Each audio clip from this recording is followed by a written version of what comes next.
আসসালামু আলাইকুম। বাংলা সংবাদে সবাইকে স্বাগত জানাচ্ছি ফিরোজ তোহা। শুরুতেই বিআরবি কেবলস সংবাদ শিরোনাম। আবারও মধ্যপ্রাচ্যে ভয়াবহ তৃতীয় বিশ্বযুদ্ধ শুরু হয়ে গেল। মার্কিন যুক্তরাষ্ট্র, ইসরায়েল এবং ইরানের মধ্যে চলছে পাল্টাপাল্টি হামলা। আর এরই মাঝে আমাদের হাতে এসে পৌঁছেছে যুদ্ধের সর্বশেষ গুরুত্বপূর্ণ সবথেকে তাজা আপডেট সংবাদ আপনাদের জানিয়ে দিব। প্রথমেই জানাবো, ইরানের পররাষ্ট্রমন্ত্রীর সঙ্গে পাকিস্তানি সেনাবাহিনী প্রধানের বৈঠক, আলোচনা নিয়ে যা জানা গেল। পাকিস্তানের সেনাবাহিনী প্রধান নাসিম মুনির আজ ইরানের রাজধানী তেহরানে ইরানের পররাষ্ট্রমন্ত্রী সৈয়দ আব্বাস আরাগচির সঙ্গে বৈঠক করেছে। বৈঠকে ইরান যুদ্ধ বন্ধে চলমান কূটনৈতিক প্রচেষ্টা নিয়ে আলোচনা হয়েছে বলে জানিয়েছে ইরানি গণমাধ্যম। বৈঠকে অঞ্চল জুড়ে উত্তেজনা কমানো, শান্তি স্থিতিশীলতা বজায় রাখা এবং পশ্চিম এশিয়ায় সংঘাত আরও ছড়িয়ে পড়া ঠেকানোর বিষয়ে গুরুত্ব আরোপ করা হয়েছে। এরপর জানাবো, যুক্তরাষ্ট্রের বিস্ফোরণের আশঙ্কা, 40,000 মানুষকে সরিয়ে নেওয়ার নির্দেশ। যুক্তরাষ্ট্রের ক্যালিফোর্নিয়ার দক্ষিণ অঞ্চলে একটি রাসায়নিক ট্যাঙ্ক বিস্ফোরণের আশঙ্কায় প্রায় 40,000 মানুষকে এলাকা ছাড়ার নির্দেশ দিয়েছে কর্তৃপক্ষ। বাংলাদেশ সময় আজ এক প্রতিবেদনে এএফপির পরিস্থিতিকে সংকটজনক বলে বর্ণনা করা হয়েছে। এদিকে ইসরায়েলি হেফাজতে বর্বর নির্যাতনের বর্ণনা দিলেন ফটিলা কর্মীরা। ইসরায়েলি হেফাজতে থাকা অবস্থায় নির্যাতন ও যৌন হয়রানির শিকার হওয়ার অভিযোগ করেছে ফরাসি নাগরিক ও গাজা অভিমুখী ত্রাণবাহী ফটিলার কর্মী মেরিয়েম হাজ্জাল। তিনি সম্প্রতি ফ্রান্সে ফিরে এই অভিযোগ তুলেছেন। তিনি বলেন, আমরা নিরীহ মানুষদেরকে খাদ্য সহযোগিতা দিতে গিয়েছিলাম, কিন্তু আমাদেরকে দখলদারেরা যৌন নির্যাতনের পাশাপাশি নানাভাবে হেয় প্রতিপন্ন করেছে। এদিকে ইসরায়েলি বিমান হামলায় লেবাননে নিহত 10। লেবাননে ইসরায়েলের নতুন বিমান হামলায় অন্তত 10 জন নিহত হয়েছে। এছাড়া ধ্বংসস্তূপের নিচে পড়ে আরও অসংখ্য মানুষের মৃত্যু হতে পারে বলে এমন আশঙ্কা করা হচ্ছে। এবং জানাবো, নাসিরউদ্দিন পাটোয়ারিকে লিগ্যাল নোটিশ। প্রধানমন্ত্রী এবং তার মেয়ে জাইমা রহমানকে নিয়ে কটূক্তি ও মানহানিকর বক্তব্য দেওয়ার অভিযোগে জাতীয় নাগরিক পার্টি এনসিপির মুখ্য সংগঠক নাসিরউদ্দিন পাটোয়ারিকে লিগ্যাল নোটিশ পাঠানো হয়েছে। নোটিশটি পাঠিয়েছে দুদকের পিপি ও ময়মনসিংহ জজ কোর্টের আইনজীবী একেএম আজিজুল হক খান। প্রিয় দর্শক, এতক্ষণ শুনছিলেন সংবাদ শিরোনাম, এবারে বিস্তারিত। তবে তার আগে বন্ধুরা, অনুরোধ থাকবে এই সংবাদটিতে একটি লাইক দিন।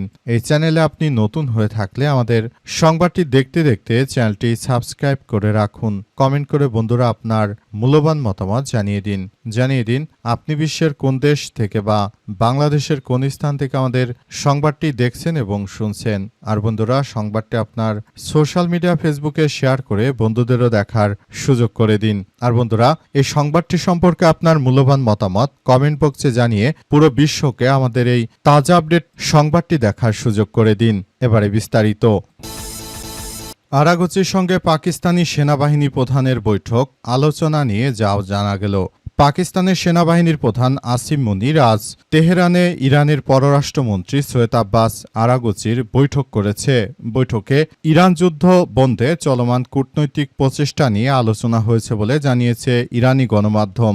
বৈঠকে অঞ্চল জুড়ে উত্তেজনা কমানো, শান্তি এবং স্থিতিশীলতা বজায় রাখা এবং পশ্চিম এশিয়ায় সংঘাত আরও ছড়িয়ে পড়া ঠেকানোর বিষয়ে গুরুত্ব আরোপ করা হয়েছে। ইরানের রাষ্ট্রীয় গণমাধ্যমের খবরে বলা হয়েছে, আসিম মুনির ও আব্বাস আরাগচি যুক্তরাষ্ট্র, ইসরায়েল এবং ইরানের মধ্যকার চলমান যুদ্ধ বন্ধে বিভিন্ন কূটনৈতিক উদ্যোগ নিয়ে মতবিনিময় করেছে। এছাড়াও আঞ্চলিক নিরাপত্তা পরিস্থিতি এবং সংঘাত আরও বিস্তৃত হওয়া ঠেকানোর সম্ভাব্য পদক্ষেপ নিয়েও আলোচনা করা হয়েছে। ইরানের পররাষ্ট্রমন্ত্রী টেলিগ্রাম চ্যানেলে দেওয়া এক পোস্টে বিষয়গুলো নিশ্চিত করেছেন। তিনি সেখানে আরও জানিয়েছেন যে সারা পৃথিবী জুড়ে যে ধরনের সংঘাতময় পরিস্থিতির সৃষ্টি হয়েছে, জায়নবাদীরা আসলে যে ধরনের কার্যক্রম শুরু করেছিল, এটি আসলে কোনোভাবেই গ্রহণযোগ্য হতে পারে না। আমরা মনে করি এই ধরনের সন্ত্রাসী কার্যক্রম আমরা মেনে নেব না। তারা যদি এই বিষয়গুলো নিয়ে এই ধরনের কোনো কার্যক্রম করতে চায়, তাহলে সেটি আমরা বলে দিতে পারি যে এটি সারা পৃথিবীর সবার জন্য অনেক বড় ধরনের কোনো সংঘাত আসলে বয়ে আনতে পারে। তাই আমরা এই বিষয়গুলোকে খুবই গুরুত্ব সহকারে দেখছি। আরও জানানো হয়েছে যে এটি আসলে কোনোভাবেই করতে দেয়া হবে না। মার্কিন যুক্তরাষ্ট্র এবং দখলদারেরা তারা শুরু থেকে যে ধরনের সন্ত্রাসী কার্যক্রমগুলো চালিয়েছে এগুলো কোনোভাবে আসলে মেনে নেওয়া যায় না। এগুলো অত্যন্ত গুরুত্ব সহকারে দেখা হচ্ছে। যুক্তরাষ্ট্রের প্রেসিডেন্ট ডোনাল্ড ট্রাম্প তিনি আসলে শুরু থেকেই সন্ত্রাসী কার্যক্রমগুলো চালিয়ে যাওয়ার ক্ষেত্রে নিজেই সবথেকে বড় ভূমিকা রেখেছে এবং তার এই কার্যক্রমগুলো চালানোর মধ্য দিয়ে তিনি মূলত সারা পৃথিবী জুড়ে একটি ভয়ানক সন্ত্রাসী কার্যক্রম শুরু করেছেন। যুক্তরাষ্ট্রে বিস্ফোরণের আশঙ্কা 40,000 মানুষকে সরিয়ে নেওয়ার নির্দেশ। যুক্তরাষ্ট্রের ক্যালিফোর্নিয়া অঙ্গরাজ্যে একটি ট্যাঙ্ক বিস্ফোরণে আশঙ্কায় প্রায় 40,000 মানুষকে সেখান থেকে সরিয়ে নেওয়া হয়েছে।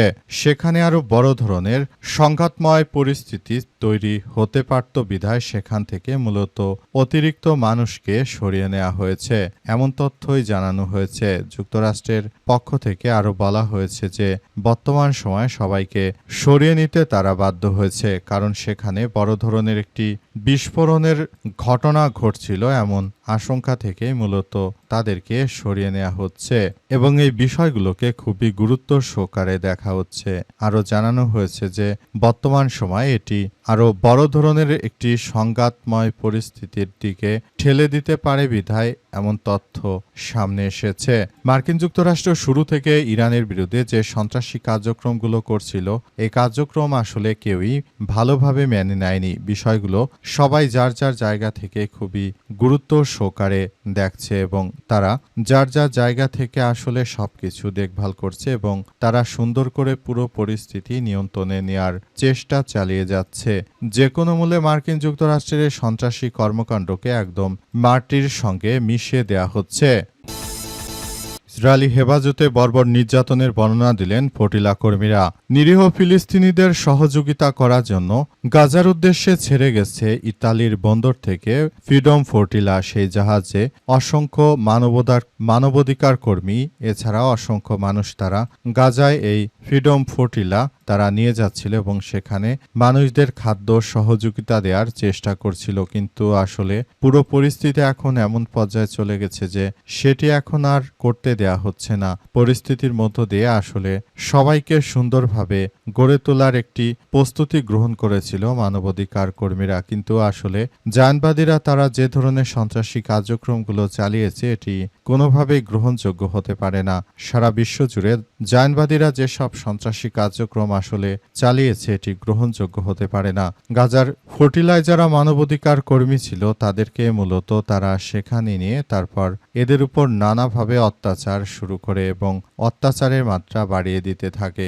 এদের উপর এই ধরনের অত্যাচার আসলে কোনোভাবেই গ্রহণযোগ্য হতে পারে না। গাজায় যেভাবে নিরীহ মানুষদেরকে এই ধরনের হত্যাকাণ্ডের শিকার করছিল সেখান থেকে আসলে মানবাধিকার কর্মীরা তারা নানাভাবে এই বিষয়গুলো নিয়ে সবার সামনে আলাপ আলোচনা করছিল এবং তারা জানিয়েছে যে কিভাবে জায়নবাদীরা তাদেরকে অত্যাচার করেছে। বিষয়টি নিয়ে এবার বিশ্বের প্রায় 60টি দেশে ইসরায়েলি রাষ্ট্রদূতদের ওই দেশের সরকার প্রধানেরা তলব করেছে। এর ফলে মার্কিন যুক্তরাষ্ট্রের এই সন্ত্রাসী কার্যক্রমগুলো একদম ধূলিসাৎ হয়ে গেছে। এখন আর মার্কিন যুক্তরাষ্ট্রের সন্ত্রাসী কার্যক্রমগুলো পরিচালিত হচ্ছে না।